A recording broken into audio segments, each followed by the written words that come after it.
It's that time of year again, Abner. We are talking smartwatches, specifically the Pixel Watch 3, and I believe you've been using the 41mm at the moment? Yes, for the almost 3 weeks of our review, I've been using the 41.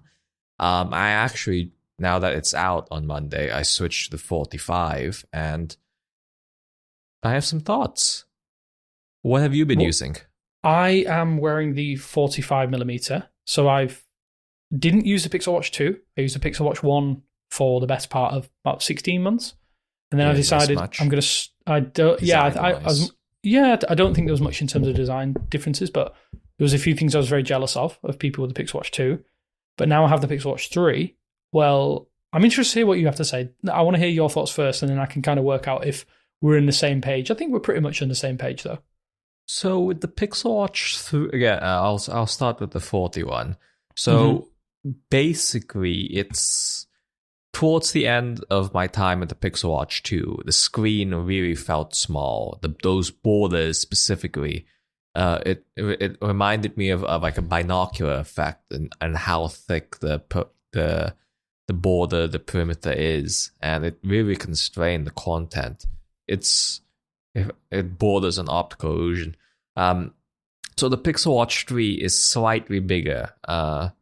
The bezel shrunk and the screen got slightly bigger, and I think for me that was enough of a growth to make the 41 still competitive in my mind. Things just got a little bit bigger, enough bigger that the comparison between the Pixel Watch 2 and the Pixel Watch 1 to the 45, it didn't feel insane. So yeah, I think it was a good and needed modernization. I'm curious how long my perceptions of it being enough screen will last. But yeah, I think... I'll just jump to the end, actually. I think if you're a really heavy Pixel, if you're a smartwatch user, if you really use that screen for text messages, for notifications, I think you would be happy upgrading, especially if you are a small watch user, because it comes down to size, really. If you have small wrists, if you like small watches, you're always going to get the 41 anyways. But I do have some more to say about going from 41 to 45 in a bit. How do you think that because I've only seen the 41mm in photos actually, and obviously some video clips. How do you feel that it hides the bezels compared to the original? Because I must admit, while there's lots of criticism we can throw at the original Pixel Watch, I think it really hid the bezels really, really well. Obviously comparable to other devices out there, I think it was a really, really good way of making it seem like they weren't as big as they were. I think it only got better in terms of the shrink being meaningful, a meaningful visual change rather. So yeah, I think it did help. In terms of like your personal preference, you prefer a smaller watch. Are you a little bit like me where you kind of want something in between? Because I must admit, when I went from the 41mm to other smartwatches and I was using the OnePlus Watch 2R until recently, that felt like a huge leap. That felt like I was going from a tiny little dinky watch to a huge kind of wearable, if that makes sense. So in going to the 45 for the past like 5 days or whatever, it's the difference to me is yes, the screen size is bigger, but weirdly enough, the difference to me has been I feel like my finger has more surface area, which of course it does to move around. But I don't know, I feel like it has more space to swipe, I'm avoiding the edges, the perimeter of the screen a bit more. To me, that has been the difference, more so than seeing more content, which I found unexpected. But yeah, that bigger surface area. And again, I have small wrists, but I'm pleasantly surprised that the 45 doesn't look humongous, doesn't overtake my wrists. Yeah, no, I must admit, I was at IFA last week, so that's why we didn't have any podcast, if anyone was wondering. I saw a lot of people who were testing it out, and a lot of people were using the 45mm, obviously, because that's the one that people are most interested in. And it's amazing to see how the original looks so I mean, to be fair, on my wrist it looked fine, but it did look small on a lot of people's arms or a lot of the wrist. But the 45mm just looks like normal. It looks like a normal watch now. And it was interesting to see and hear people talking about it and using it, and they having the similar sort of viewpoint that the difference, it is stark, but at the same time it isn't. That sounds absolutely completely counterintuitive. A bit like what you're saying there. It's like you would expect it to be a much bigger difference than it ought to be, if that makes sense. Yeah, I think it speaks to the original design language, the rounded, the curves, how that helps make it look slimmer on your wrist. So, and especially with the integrated the lugs for the watch band, I think it really helps shrink it. And if I were, I guess, to start moving off the screen, I think Google should. I think 45 is the right size. I'm not sure if going any bigger physically versus shrinking the bezels further would help. I was about to ask you that. I wonder what it would look like as a 47. Do you think I feel like 40, is it 44 on the, or is it 42? I feel like 42 and 47 would be the way that Google would eventually go. I'm trying to work out in my mind what it is with the Galaxy Watch series. But they obviously have a lot more chassis kind of contend with. I feel like this, like you said, this design obviously helps give the visual kind of illusion that the phone, sorry, I don't know why I'm calling it a phone, but the watch is a lot smaller than it is in terms of like its overall footprint on your wrist. Yeah, I think the bezel should be the focus. I don't think they should do the size. Well, for the biggest reason I see that I don't think they can change bands easily 3 generations in. I don't think they can change the bands. They can introduce a new band size that means that people can't use anything they already own. So I think if they stick with these 2 body sizes, I think the bezel should be the biggest focus there. But yeah, the screen, I think, with that said, I think the on a small one especially, I think they should grow a bit. The screen should go beyond 42.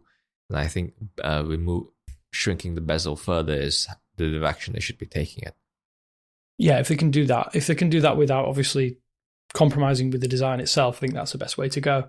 And my biggest concern is that the design facilitates the fact that you have to have that curvature at the edges, and then obviously there's surely going to be a limitation there. Either they just go flat sides, a bit like the phone, and go down that route to kind of compensate for the extra screen size. Yeah, I mean, I don't know how I feel about a boxy watch. I'm very much a traditionalist. I like a round timepiece, but I know we've alluded to it before on the podcast that the bigger screen, we were hoping for more screen real estate to show notifications, and that has been the immediate thing to me straight away using this 45mm is there was a lot more information on screen, surprising amount, even though, what is it? It's like a 4mm increase, so you would expect it to be an increase, but not as much as it actually seems to be. Yeah, it's in there's notifications, absolutely. Apps like Gmail for when you have a chance to read email. I'm sad that the tiles for Gmail and Google Tasks have not expanded beyond showing 2 items, but that's annoying. But yeah, other places, some watch faces do really well. So with the active watch face that by default shows the digital time and 5 circular complications, I really like how they made some of the complications much bigger. The one on the right edge made them much bigger, and I think that update should come to all of the other watch faces. These bigger slots really help in showing especially rich complications, like the ones with dials or the temperature or steps, that kind of stuff. That has been my favorite change. I must admit, I think that the new watch faces, they've done really well. They're really, really nice. They fit with the aesthetic perfectly. Is it the active is pre-installed, isn't it? The active watch face? Yeah, that's the default. That's the default. I'm trying to visit which one I have currently. I think I've edited the active one and to kind of emulate a chronograph. And I think again they've nailed it. I think the the watch faces are excellent once again because you're just getting all that key information at a glance. I want to ask you as well, have you been using the always on display feature? Because that was one thing I was worried about. Yeah, I'm not, to be honest, I'm not a huge fan of using it all the time. But this time around, I've forced myself to leave the always on display feature on. And I expected it. You're one of those people. Yeah, I don't always want I use my watch predominantly as a bridge for notifications. I don't have any. I don't have my phone vibrate or anything like that. So I want the vibration on my wrist, so I know I have something to check. And I must admit that the always on display, I was always worried that it's going to be distracting, but it actually hasn't been as bad as I anticipated because it's a bigger screen. There's more information there as well. With AOD off, are you a tilt to wake person then? Is that most on? of the time? Yeah, most of the time. I can't stand tilt to wake. Accidental activation is a bit much. I'm AOD on, but tilt to wake off and touch to wake on. But yeah, that's so on the battery. You can actually talk about the battery there. 41, it's I'd say 10-15% better than the Pixel Watch 2. The real improvement was, of course, Pixel Watch original to Pixel Watch 2. So you do get some improvements this gen. The 45 battery is pretty good. I could easily see myself get 2 days on my usage patterns, which is probably less aggressive than most people. So maybe 1.5 for most. But I can easily get that over 24-hour mark. I'm still charging every day, I think. I rather have the comfort of if I need that second day, whenever. So yeah, how's the battery life been for you?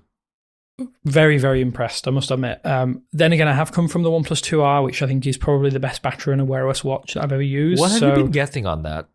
On that one, I could easily get 4 days. It was so easy to get 4 days from the OnePlus 2R because, again, it depends. I don't tend to wear a watch at the gym, but I'll go for a dog walk, that kind of thing. So it is tracking GPS location through my phone. So there is some element of drain there. But with the Pixel Watch 45mm, it's a 2 day watch for me easily. I'll let it go into battery saver at that 20% mark anyway. Some features go missing. I've tried using it at the gym for tracking some workouts, but I have a few foibles as a result of the design. I think that the larger design means that the crown can dig into the back of your hand a little bit more. I found that I'm activating it a little bit more often. So your crown, which orientation do you have for the crown? I wear it on my left hand, so I'm a traditionalist. It's always on the opposite wrist. So for me, wrist. Yeah, so I'm right-handed, so it's on my left wrist. And if I move my hand, obviously backwards, sadly none of you can see this. We're doing this in the dark. Imagine you putting your hand against the wall to lean against the wall.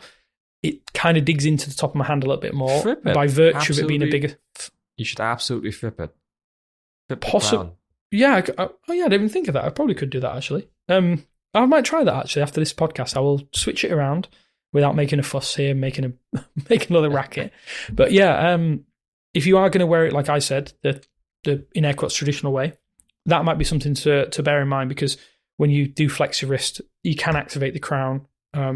I've mitigated that with a case. I've actually picked up a case for it for another reason. I think that Google's decision to go with Gorilla Glass at the front is they have to get criticism for it. I think with a watch face that has so much glass on show and in it potentially the firing line, it needs to be really strong. And I've already managed to get the tiniest like hairline scratch on the edge. I caught the watch on my zipper on my jacket, and it's managed to give it the tiniest little scratch, and it's really irritated me. So I've gone and bought myself a little kind of rubberized, I think it's from Spigen, like a little case that makes it look like a G-Shock watch. So I would recommend, and that's increased the size of the watch again, but it's still fairly comfortable. Still probably under the size of the OnePlus Watch 2R, all things considered. So in terms of the form and function and stuff, I can't really fault it. Would I like an extra day on the battery? I'm sure, like everyone, we want a full week-long battery, but 2 days is, if you're like me and you do the odd workout here and there at the gym and you're just tracking like weightlifting, not like going for GPS tracking runs, it does its job very, very well. But yeah, it's probably the biggest improvement for me in terms of the experience has been the battery life. Yeah, what apps have you been using? Is this still mostly notifications? For me, it's the weather, obviously. I actually like scrolling through the Fitbit app on the watch. It to me, it's just such a good focused app compared to the phone one, especially because it has a dog theme. I'm a big tiles user. Sunset, sunrise. Yeah, what have you been using? I've used the Gmail app a little bit. Again, I don't. I as I say, it's more for me a bridge to my other applications on my phone. I've used Gmail a little bit. I was going to set up Google Wallet, but I still can't get behind using my wrist to pay for things because of the kind of, how would I describe it? It's almost like you have to move your arm into a really weird position to get to payment terminals, I find. So I have avoided it, even though I have set it up. I took the pin off it the other day because I tried it a couple of times over the weekend and it just didn't work for me. Weirdly, I've been using Google Keep quite a bit. Because when I go to the supermarket, I have a grocery list to follow. And I didn't do that on the previous Pixel Watches because I was terrified that it might like ruin the battery when I'm obviously running around ticking at it. Obviously, you don't have that this year, which is a major thing. But while I was away at IFA, the biggest and most kind of, what would be the revelation for me, is Google Maps on your wrist. I'd never done this. I never really used Google Maps on my wrist before, but for whizzing around on Lime bikes, Lime scooters everywhere, it was absolutely fantastic to have such large screen real estate. I paired it to my earbuds. I was getting directions in my ear. I was also being able to see everything without having to take my hands off the handlebar in a foreign country without a helmet on. Genuinely, I'm so impressed with maps on my wrist now. I was like, again, all of these things, I've never really used them previously because I was always worried that by doing all these extra things, the original Pixel Watch would just be dead in less than half a day. And it had a lot of, for all its good things, it had a lot more problems, I think, personally. But yeah, those are the main ones. I'm looking through my application drawer at the moment, but I would use WhatsApp more. But the problem is that WhatsApp has that stupid arbitrary 4-device limit. And as someone who has multiple devices out there with linked devices, I can't use WhatsApp on my wrist. So I'm like, I may as well just use it on my phone and use it as a bridge. But I'm hoping to use to try out YouTube Music again in the next few days.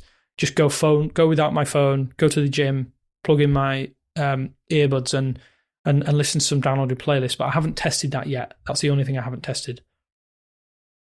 But I must admit I'm just going back to the battery thing. I think the fact that you can use applications without actually being worried about what it's going to do to your battery means that you're just more inclined to use the apps on your watch for the first time, for me anyway. Yeah, it's the Wear OS app ecosystem has improved. It has there's a lot of work in it, and it gets better every year with like apps like Google Home always getting updates throughout the year. So yeah, Wear OS apps are in a good place right now, and yeah, it's promising. It's Wear OS itself, Wear OS 5, the tile launcher going from a wrist to a grid. That's like the main thing people will really notice, I think. But otherwise, it's a quiet release in terms of the OS itself. It's presumably helping the battery efficiencies we talked about earlier. But yeah, it's this year it's that bigger hardware, the 45mm steals the show, and I'd say apps continuing to get better. I think on that, yeah, you kind of raise a good point that it reminds me, it's a little bit like the Pixel 9 in general, isn't it? The Pixel Watch feels a little bit like the Pixel 9 series, probably a bit more pronounced, that I didn't necessarily expect so many big changes, or so many minor changes to equate to big changes and to be big quality of life improvements. I think obviously having that 45mm is something people wanted for a while. I do think the one size fits all approach probably was never going to work. And there was a lot of people that were still happy with the 41mm. It didn't bother me too much. I think now looking back, it's like, okay, yeah, maybe a bigger watch was probably the play they should have had all along. Probably just should have done one big one and then had a small one added at a later date. And that would have erased some of the issues that we had on the previous versions. But I think, yeah, it's like little incremental changes. The bigger screen, therefore bigger device, bigger battery, improvements to Wear OS. The applications are a lot better. And I even failed to mention Google Home, because I think Google Home now is actually way better than it should have been, because you can see more now on the screen. The watch faces just look better because of the bigger screen, and it all adds up. It all adds up to something that, while I won't say it's perfect, it's about as perfect as it's going to be at this point in time. I just wish that it would charge a little bit faster. That's the only thing I would hope for. Really, do you find it okay? No, I've always so I charge at night before I go to sleep. Okay. So it's like charging while I'm like getting ready in the bathroom and stuff. Okay. Night routine. So that's my play, and I always say it's done before I need it again at 100. Well, I'm not the kind of person who wears my watch to bed. I don't care about my sleep tracking. Like I've slept for 30 plus years without wearing a smartwatch. I'm not going to start now. And when I have tried it a few times with the Galaxy Watch 6 Classic. And obviously, when you have a big watch like that on, you end up with like contorted. And one morning I woke up and thought I broke my wrist. So I was like, I'm not going to wear a smartwatch to bed anymore. So maybe I'm in the minority there. I kind of charge it in the morning. If I want to go somewhere, I obviously plan that in and charge it. But I just wish it was, for me personally, just a tiny bit faster would be better. I think because there is super VOOC charging on the OnePlus watch. I'm coming straight from probably what I think is one of the best Wear OS watches out there right now, and is definitely a rival to the Pixel Watch 3. I think, coming from that to this it does feel like it's a lot slower. I mean, it is, but that's by the by. But if you're getting 2 days between charges, it's not. I guess I'm nitpicking a little bit. Yeah, I recommend, again, if you don't have value in sleep tracking, that's fine.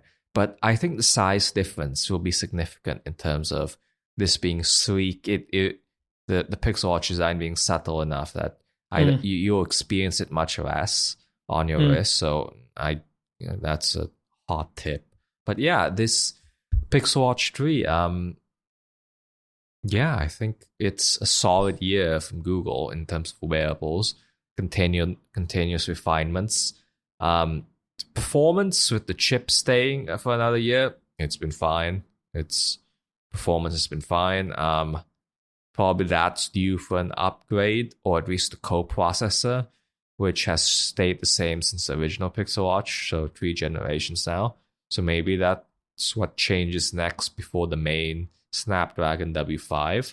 But I think there's less argument though here for an upgrade for the chip, because that there basically is the top of the line Wear OS chip, right? So it's unlike the phone. You can understandably see criticism of the Tensor processor in the Pixel smartphones, because it isn't technically the top of the line chip that you can possibly get for an Android device. Whereas this feels a little bit less of a problem, because there is only one other chip on the market for Wear OS devices specifically that has slightly more overhead. Is that the W5 Plus? I believe it is. Yeah, so the change there is just the co-processor, which, again, Google's sticking on its own versus using the one that Qualcomm offers in that Plus model. So yeah, I think overall, it sounds like I'm not impressed. I've been very, very impressed with the Pixel Watch 3. I think in terms of the hardware lineup, it probably is maybe save the 9 Pro Fold. It's the one that I think has been the most improved. Like it is night and day difference between if you're coming from the Pixel Watch 1, to the Pixel Watch 3, and especially if you go for that 45mm, I think you're going to see a huge uplift in experience and performance and everything else. Lifespan specifically is the big one.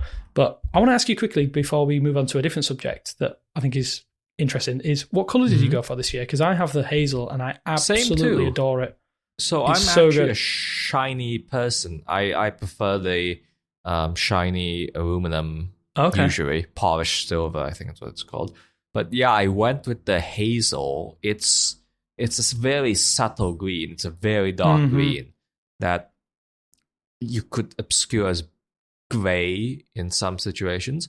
But I think it's an interesting color that's so much more interesting than the usual matte black. So yeah, hazel on the bigger one it's a nice touch. I kind of wish there were more interesting 45mm bands. especially the active, the rubber band. But yeah, I'm really liking this color. Yeah, I think it pairs perfectly with the Hazel Pro. So if you were picking up the Hazel Pro, it pairs beautifully. There was another thing that's happened this week, though, as we're talking. We're a couple of days into a post iPhone launch. So how do you feel that has affected things in terms of like Google going early with their launch procedure? I think that personally, it's almost like a genius masterstroke now. It feels like the Pixel stands in its own on its own rather than in Apple's shadow, and there's the comparisons of the other way around as opposed to the way around we usually would expect them at maybe in that October-November period. Yeah, it's going earlier. It's the phones went earlier, and that's what's important in terms of getting everything, the entire lineup out for Apple. The watches are a bit tight. Even that came a day after. And it's a shame that the buds haven't come out already, or they weren't timed with the watches. With the buds not expected for another 2-ish weeks. So I wish if they were going to go as early, focusing on the phones was the most important part. But I kind of wish they had the full story out before the Apple event too.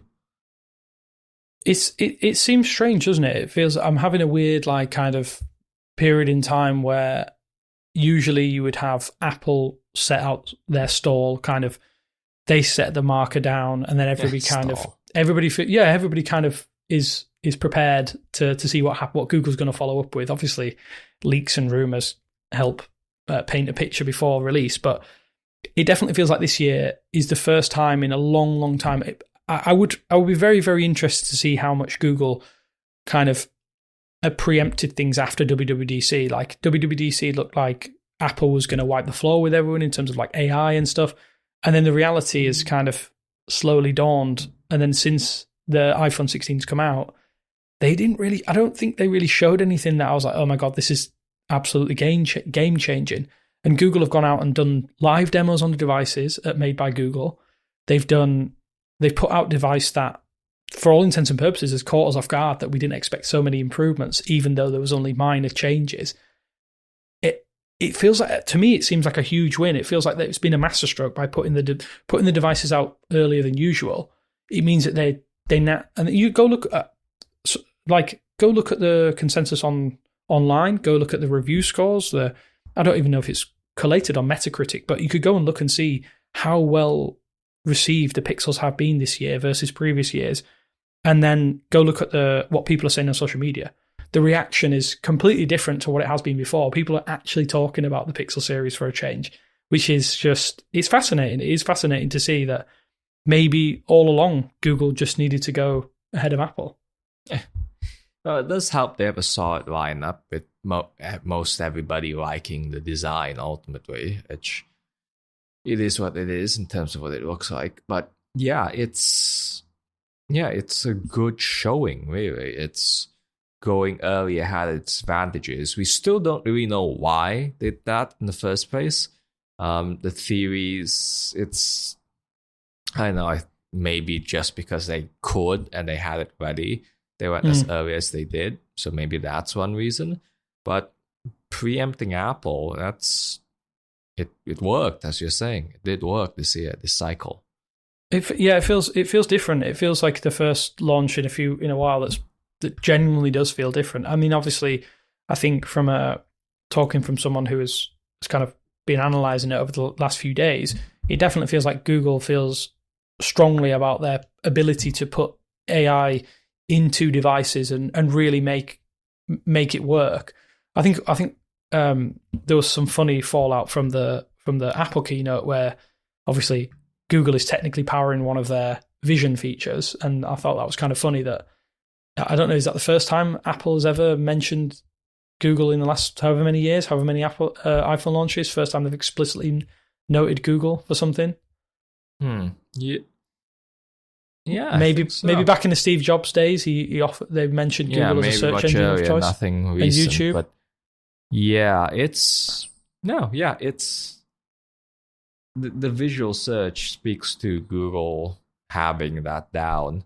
But yeah, it's the event, the the Apple event, especially the watches. I wasn't too impressed by it going thinner.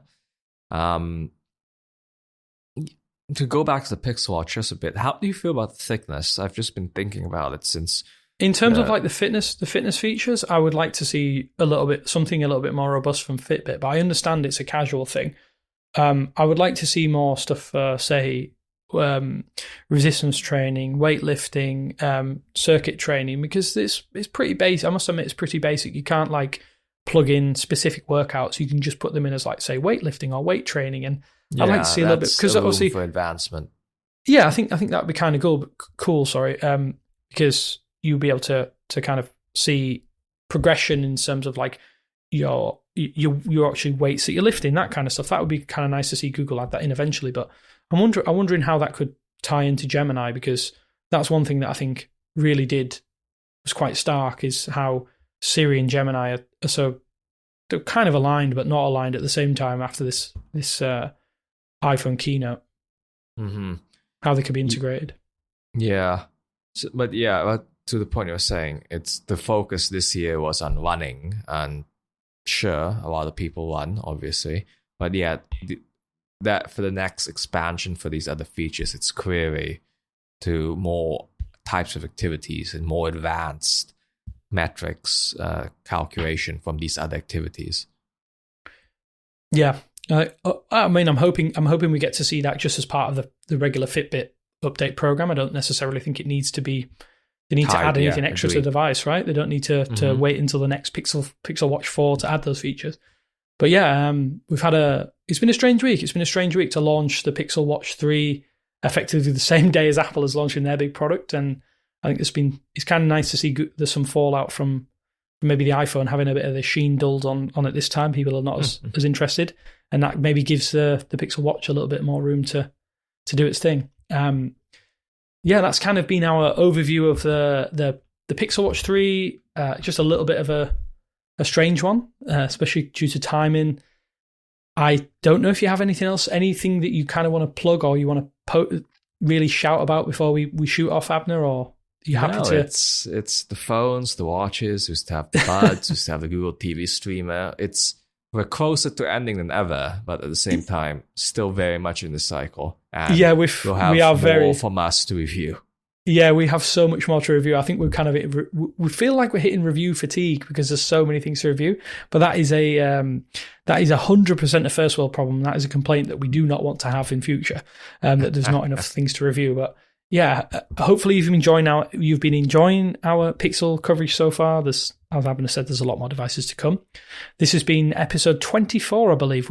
We're getting very high into these into the 20s now, Abner. So it's been going and powering through this series Pixelated. But I just want to say thanks everybody for listening. Apologies for us rambling. We're both very tired. We're both full of reviews and more to come. But yeah, until next time, guys, I'll speak to you soon. Bye.